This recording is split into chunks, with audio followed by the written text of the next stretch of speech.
Really?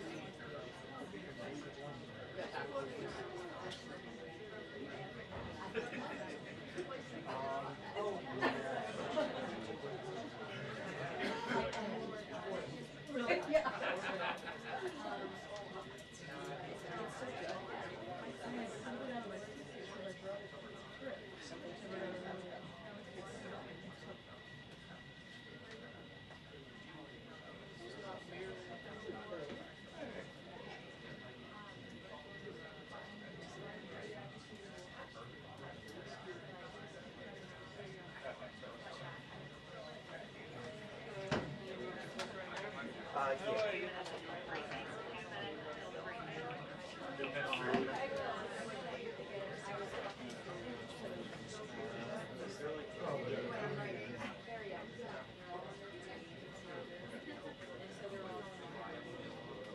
Try slideshow.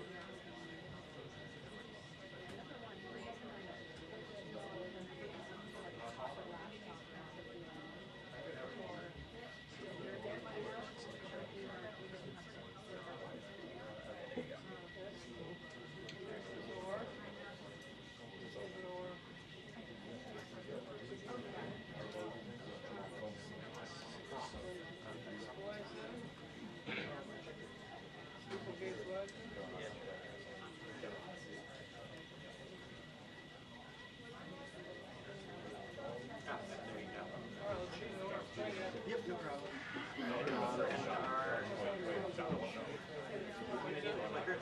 I'm gonna go get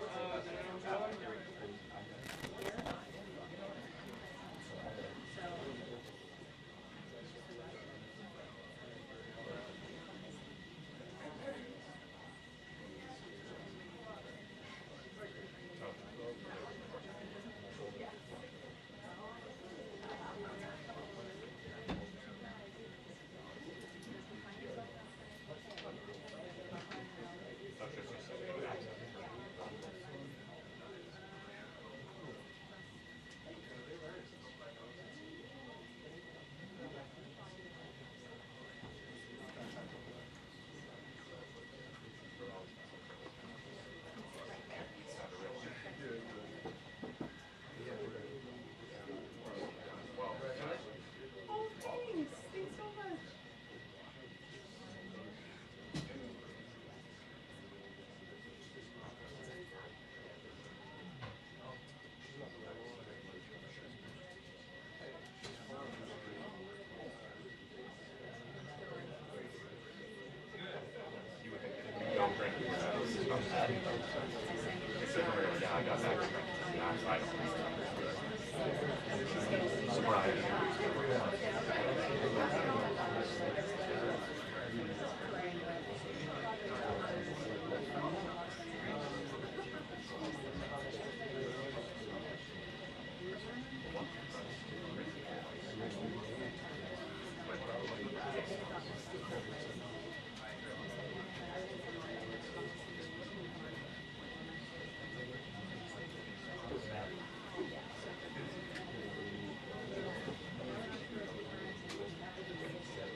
Good afternoon, everybody.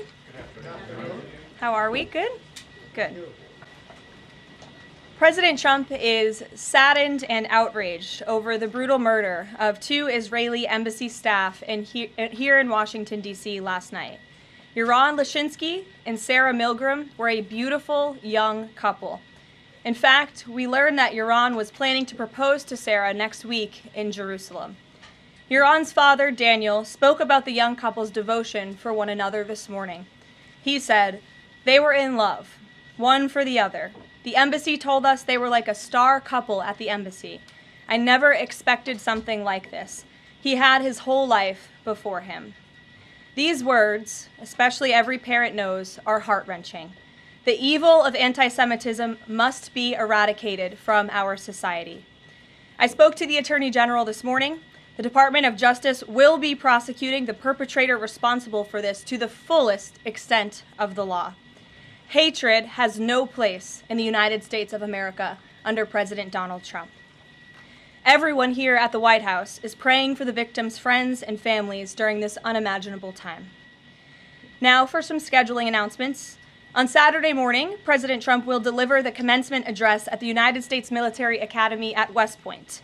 On Monday, to commemorate Memorial Day, the President will visit Arlington National Cemetery and participate in a wreath-laying ceremony. The President will further honor our military next month on June 14th when he hosts the 250th anniversary of the United States Army with a grand military parade celebration right here in our nation's capital. President Trump will be joined by veterans, active duty troops, wounded warriors, Gold Star families, and patriotic Americans from across the country to celebrate our heroes who have kept us safe. Tickets for the parade and the celebration are available through the America 250 Commission's event registration portal.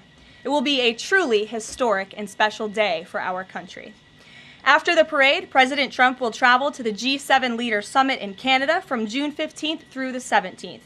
We will be sending additional logistics information out after the briefing.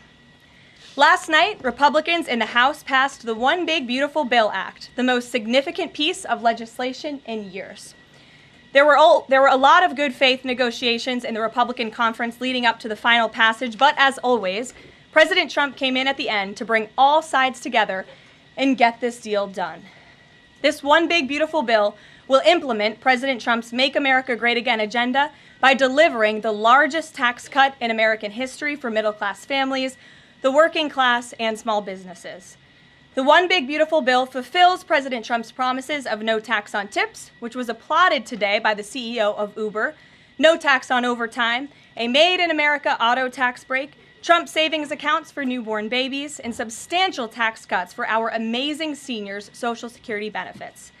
The One Big Beautiful Bill will permanently secure the border by delivering the largest border security investment in history, funding at least 1 million annual removals of illegal aliens to carry out the largest deportation campaign ever, finishing the Trump border wall, and giving pay raises and bonuses for our incredible ICE and Border Patrol agents.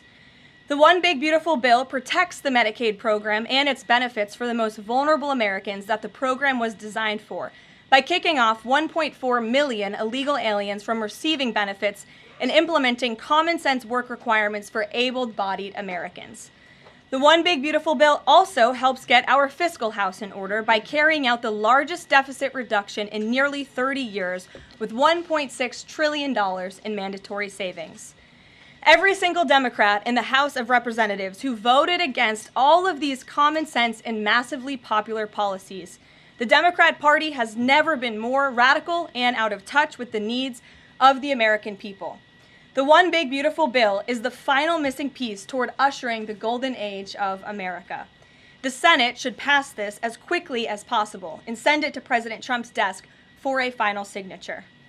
After today's briefing, President Trump will hold a Make America Healthy Again event alongside Secretary Kennedy and several other cabinet secretaries to unveil the Maha Commission report. President Trump wants every child in America to grow up and to live a long and healthy life. That's why he's working alongside Secretary Kennedy to end the chronic disease epidemic to keep our children healthy, safe, and disease-free.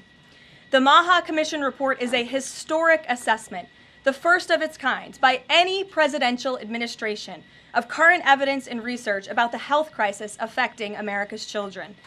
This report is a review of pre-existing research to comprehensively assess what we understand about our health problems and what we don't understand, and how we can find those answers. All of the findings will be based on the gold standard of science. And I think I speak for all MAHA moms across the country when I say we look forward to the president's event and remarks later this afternoon.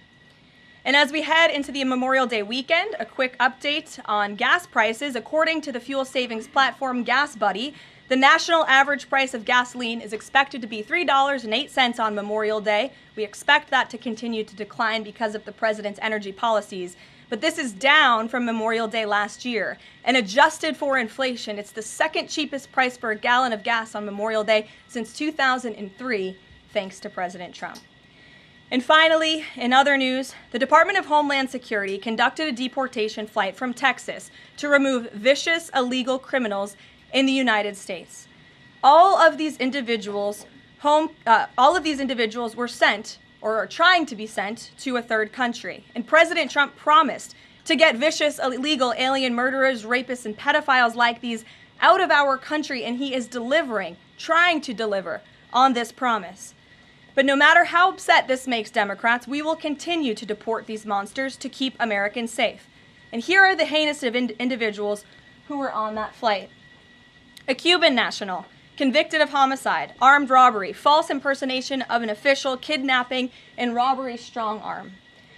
A Cuban national convicted of attempted first-degree murder with a weapon. A citizen of Laos convicted of first-degree murder and robbery. A Mexican national convicted of second-degree murder. A citizen of South Sudan convicted of robbery and the possession of a firearm. A citizen of Burma convicted of lascivious acts with a child less than 12 years old.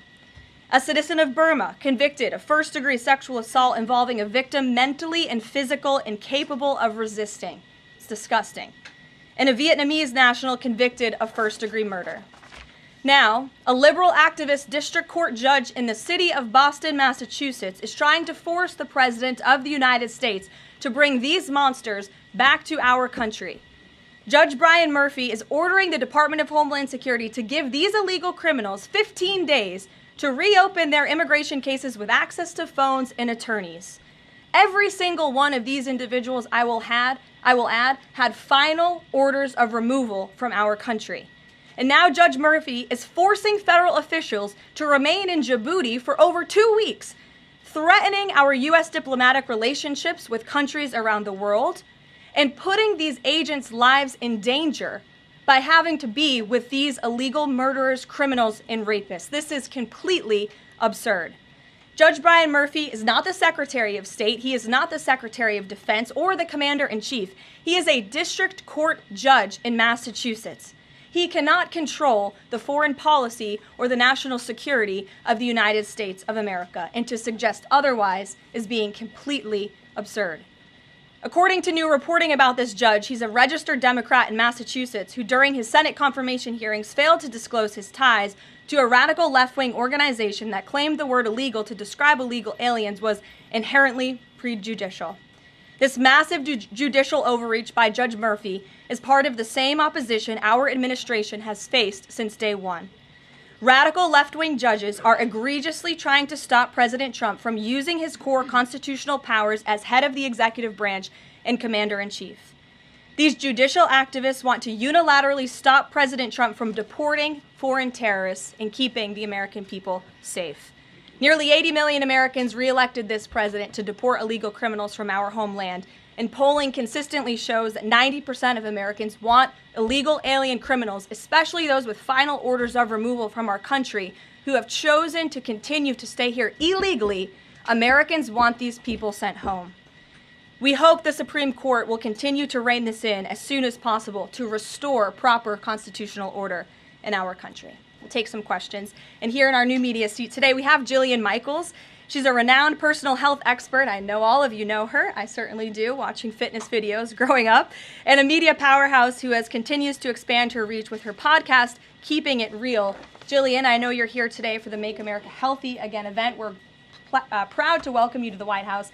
Thanks for being in the briefing. Why don't you go ahead? Thank you for having me. As a Maha mom yourself, how do you interpret the significance of this report in terms of delivering measurable health improvements for Americans and their kids, and what specific actions does the administration plan to take in response to it? Sure. Well, thank you for the question. And again, thank you very much for being here. I would like to emphasize, we held a call earlier today with Secretary Kennedy, Secretary Rollins, Administrator Zeldin, and other officials at Health and Human Services to talk about the gravity of this report. When the president took office, he promised to make this country healthy again. And the president signed an executive order directing this commission. And now, less than 100 days later, the commission is delivering this report. It's another promise made and another promise kept. And the report identifies 4 major factors that are contributing to the rise in childhood chronic disease. Again, this is the first time the federal government has really recognized in a single report that we have a problem in our country. Our children are getting sicker, not healthier. This is not just a crisis, a health crisis, but it poses national security implications as well. And this administration is focused on ensuring we understand why. The 4 factors contributing to the report, as you will all hear from the president later, are number 1, poor diet, a robust discussion about ultra-processed food that are dominating our children's diets, environmental chemical exposure, plastics and other chemicals that are unfortunately a part of our daily American life. It talks about the lack of physical activity and chronic stress, and how technology-driven lifestyles are contributing to the decline of our children's physical and mental health.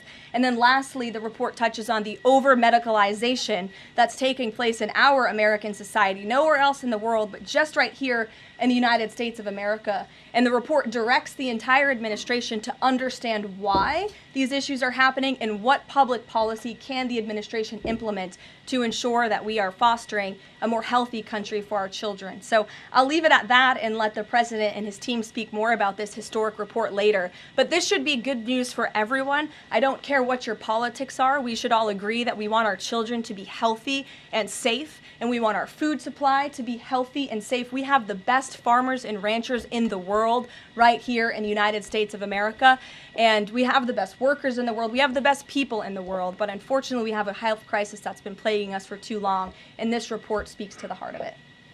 You're welcome. Thanks for being here. Garrett, go ahead. Karoline, you guys are very proud of your record on transparency. I have 2 transparency-related questions for you. Sure. On the president's dinner tonight, will the White House commit to making a list of the attendees public so people can see who's paying for that kind of access to the president? Well, as you know, Garrett, this question has been raised with the president. I have also addressed the dinner tonight. The president is attending it in his personal time. It is not a White House dinner. It's not taking place here at the White House, but certainly I can raise that question and try to get you an answer for it. Okay, and on the Qatari aircraft, the Air Force has said they're going to classify all the information about the work that has to get done to bring it up to snuff to be Air Force One. Previous Air Force One contracts, including the one that the president entered into in 2018, are public. That's available knowledge. Will the White House commit to releasing who's doing that work and the cost of that work? I understand that some elements might be classified about specific systems, but will you commit to releasing that basic information so people can see ultimately what this costs? Well, Garrett, as you know, that's a question for the Department of Defense and the United States Air Force, who is accepting this jet as part of their fleet. Declassify anything he wants. Well, you'll have to ask the Department of Defense and the United States Air Force, who is accepting this jet as part of its fleet. Peter. The president can declassify anything that he wants. Has he looked to see if there are any records here that would contradict what we've been told about Joe Biden's decline?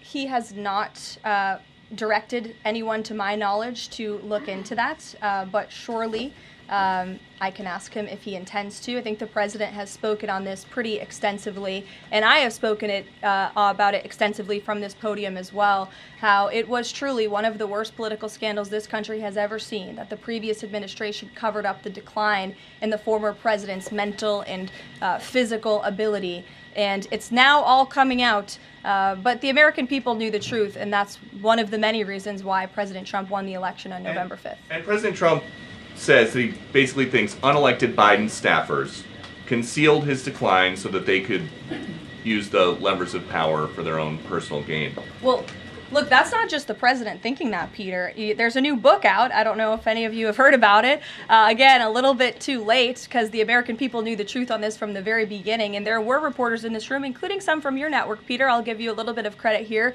who have said that clearly Joe Biden's staffers were engaging in this cover-up. So this is common sense. This isn't the president making it up. These are facts that are now finally being revealed. Right, and I'm not saying the president's making it up, but he specifically talks about the auto pen. He thinks that staffers were using this auto pen. Mm-hmm. Is there some kind of like a badge that you have to swipe to use an auto pen? Is there a record of that? I can tell you here at this White House, the president signs any document that has legal implications. The president signs every executive order. He signs every proclamation. He signs pretty much every document that is needed for the president's signature, with the exception of maybe some letters to children. From what we have heard and seen, that was not the case in the previous administration, and the president is raising good questions that are worth looking into. And as for Maha, I'm going to take a sip of water, if that's okay with you guys. Go ahead. Thanks, Caroline. Back to the presidential gala tonight. Did anyone in the White House or in the White House counsel's office advise the president against holding this sweepstakes, whereby people who spent the most money on his Trump coin would then have access to the president at this dinner? Again, the president has been asked about this. He has addressed this. I have also stated previously from this podium that the president is abiding by all conflict of interest laws that are applicable to the president.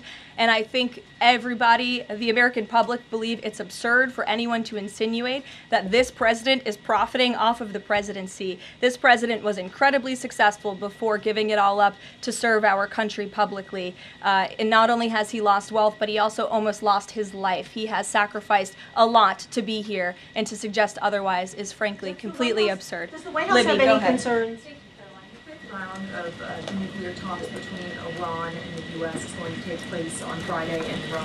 What is the president anticipating ahead of that? And if a deal doesn't come from that meeting, is he going to walk away? Well, I'm glad you brought up Iran, because I do have an update. The president spoke to Prime Minister Benjamin Netanyahu today. They had a productive discussion. They discussed many things, including, of course, the tragic shooting that took place here in Washington, D.C. last night. But they also did talk about a potential deal with Iran, which the president believes is moving along in the right direction. And as the president told me, and he's told all of you, this deal with Iran could end in two ways. It could end in a very positive diplomatic solution, or it could end in a very negative situation for Iran. So that's why these talks are taking place later this week. Yamish, good to see you. Hi, good. Thanks for taking the question. Sure. The president showed a video that he said showed more than 1,000 burial sites of white South Africans that he said were murdered. We know that that was not true and that the video wasn't showing that. So I wonder, why did the president choose to show that? What's not true, Yamish? It's not true. The video was showing a burial site. It is unsubstantiated that that's the case. No, it is true that that video showed the crosses that represent. Which is what the president claimed. The video showed images of crosses in South Africa about white farmers who have been killed and politically persecuted because of the color of their skin. The president And those claimed crosses that it are was showing a representing their burial lives. Those crosses are representing their lives in the fact that they are now dead, and their government did nothing about it. Are you disputing that there's no... I'm disputing the fact that the video showed what the president claimed it showed, because it did not show that. But even more, what I'm asking you is who at the White House... No, it did show that. It showed white crosses representing people who have perished because of racial persecution. Verifies the videos that the president shows, and what protocols are in place when there's unsubstantiated information being put out for the world and world leaders to Yamish, show? what's unsubstantiated about the video? The video shows crosses that represent the dead bodies of people who were racially persecuted by their government. In fact, the Associated Press, of all places, has a picture of that very monument, and the caption from the Associated Press is, "Each cross marks a white farmer who has been killed in a farm murder." So it is substantiated, not just by that video and the physical evidence that everybody saw on display in the Oval Office, but also by another outlet in this room, the Associated Press. So you should take it up with them if you believe the claim is unsubstantiated, and that's a ridiculous line of questioning. John, go ahead. Go ahead, John. Thank you, Caroline. The big, beautiful bill now goes to the Senate. Does, yes. A lot of the Republican senators have promised amendments that will water this thing down dramatically. What is the president's level of tolerance for their amendments to water it down, and what will be the action taken for some of the amendments that the president does not want? Sure. Well, the One Big Beautiful Bill is named the One Big Beautiful Bill for a reason, because it is a one big beautiful bill that encompasses just about everything this president could want for the American public. It delivers on so many of his core campaign promises. So surely we want to see those campaign promises signed into law. And as the president put in his Truth Social post this morning, and as he said to me, we can celebrate this past the House for a couple of hours, but now it's time for the Senate to get to work. The president has a great relationship with Senate Majority Leader Thune, and of course so many friends on the Senate side of the Hill, and he's expecting them to get busy on this bill and send it to his desk as soon as possible. Phil. Thank you. Given that the president said the other day the SALT cap, we don't want to benefit Democratic governors. If the Senate was to reduce that SALT cap or make any type of changes, would he support that, or is this a situation where done is beautiful and he just wants to pass it? Well, look, it's a hypothetical question, obviously. Negotiations. Well, correct, and the bill passed, didn't it? So now it's off to the Senate where additional negotiations will take place, and we'll see how it goes. Michael. Thank you, Caroline. Two questions on the beautiful bill. One of the campaign promises from President Trump was no tax on Social Security. Now, due to congressional rules, that wasn't able to be included in this bill. How does the president plan to follow through on that campaign promise? Well, this bill did address taxes for our seniors. It actually allows them to take off significant money from their Social Security payments, get more money back, I should say, put more money in their pockets for various reasons. So this bill delivers on that promise. That's the view of the White House. Secondly, you had two Republicans last night that voted against this bill, Congressman Massey and Davidson. Does the president think that they should be primaried? I believe he does, and I don't think he likes to see grandstanders in Congress. What's the alternative? I would ask those members of Congress. Did they want to see a tax hike? Did they want to see our country go bankrupt? That's the alternative by them trying to vote no. And the president believes the Republican Party needs to be unified, and the vast majority of Republicans clearly are and are listening to the president. They are trusting in President Trump, as they should, because there's a reason he's sitting in this Oval Office. It's because he's the unequivocal leader of the Republican Party. Not just a president for Republicans, but all Americans. The president's approval rating is at an all-time high right now, and it's because he knows how to deliver. And Republicans like Thomas Massey and others should take note. Stephen. Thank you, Caroline. Building on the question about Social Security, the bill includes the president's promises to address taxes on tips and overtime. Could you say his feelings about the income cap? Is he satisfied where that landed? And also on a different matter, can you comment on the investigation that the Justice Department has into Andrew Cuomo? As for the first question, the president is clearly satisfied where the bill landed because it passed. Again, now it has to go to the Senate, so changes could certainly be made. As for your second question, I would defer you to the Department of Justice. Christian. Yeah, thanks, Caroline. Can you explain the decision to totally shake up FEMA leadership just a week before hurricane season? You'd have to ask the Department of Homeland Security in terms of leadership, but certainly the administration, and I know the National Security Council here at the White House is monitoring storms and natural disasters that are happening across the country at all times. We're briefed on those. The administration is briefed on those, and Secretary Noem is leading that effort for sure. Switching gears, Caroline. Yeah, just following up on Warren Davidson, I wanted to read you his quote that he posted online. While I love many things in the bill, promising someone else will cut spending in the future does not cut spending. Deficits do matter, and this bill grows them. Why should that get a Republican primary? This bill saves $1.6 trillion for the American taxpayer. It saves more than any bill that has ever passed Capitol Hill has. In fact, by double. The next bill saved $800 billion. This bill saves $1.6 trillion. So this is a very good bill for the American people, the American taxpayer. And I believe, as an outlet put it with a headline this morning, it might have been Politico actually, they wrote that the American people are going to be flush with cash when this thing is signed into law. And that's a good thing for American taxpayers. Sure, go ahead.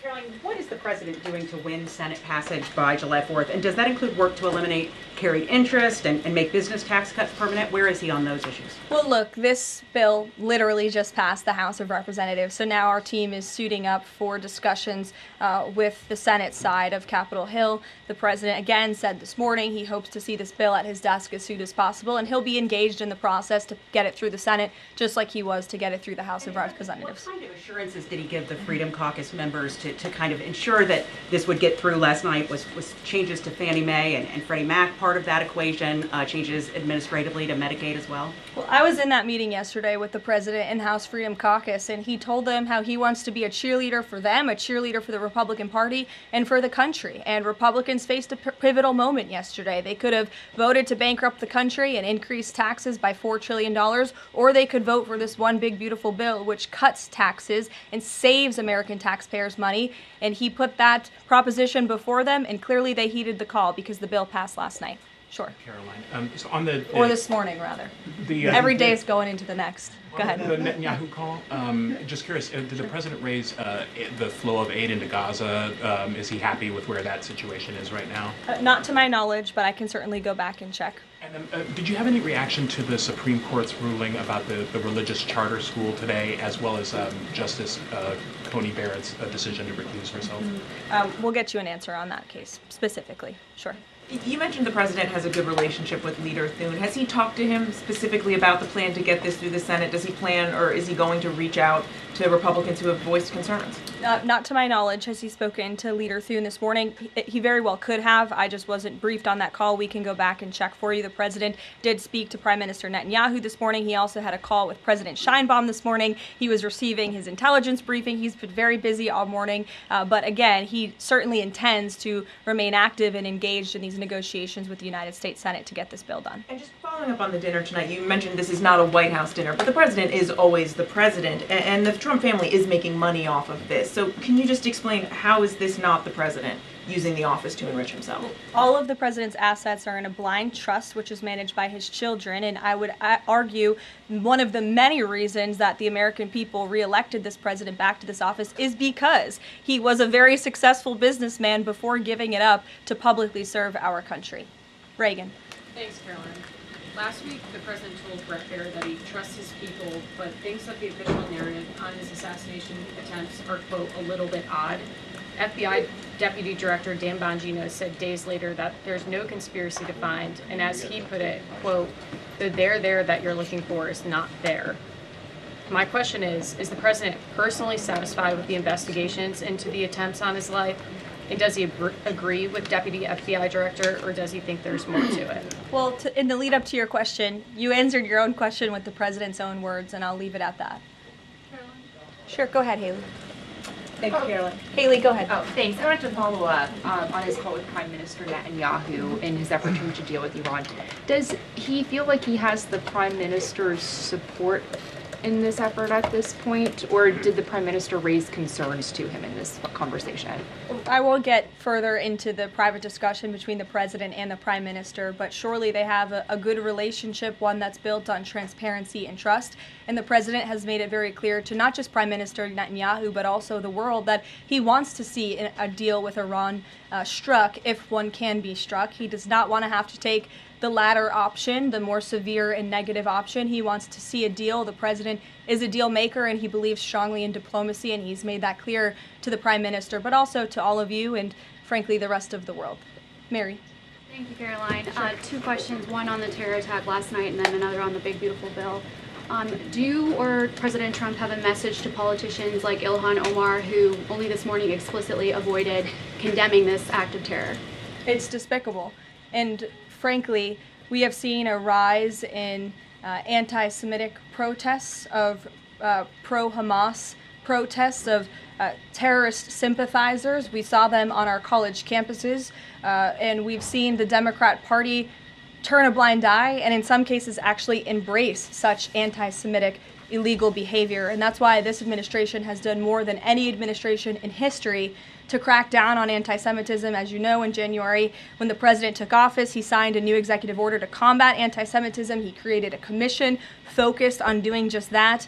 The Justice Department announced their task force as well. The Secretary of State, Marco Rubio, has revoked thousands of student visas from campuses where these pro-Hamas terrorist campus agitators and violent protests took place.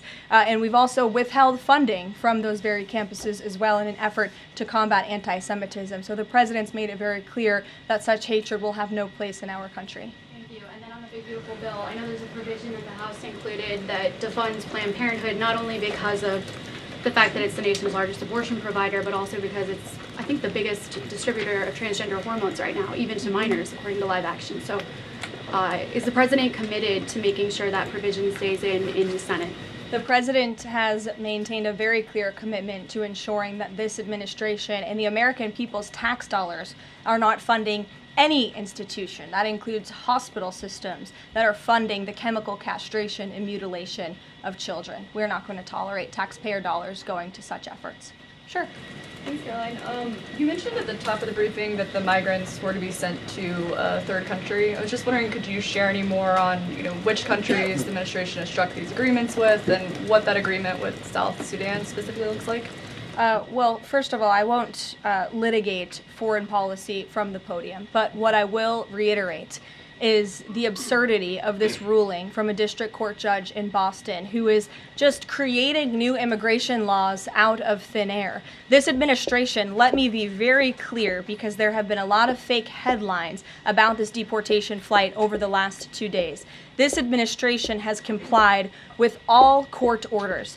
And the individuals whose names I just revealed and whose criminal histories I just spoke of that are on this flight, every single one of them had a final order of removal from our country. In fact, one of these violent illegal criminals had a final order of removal given to him in 1999.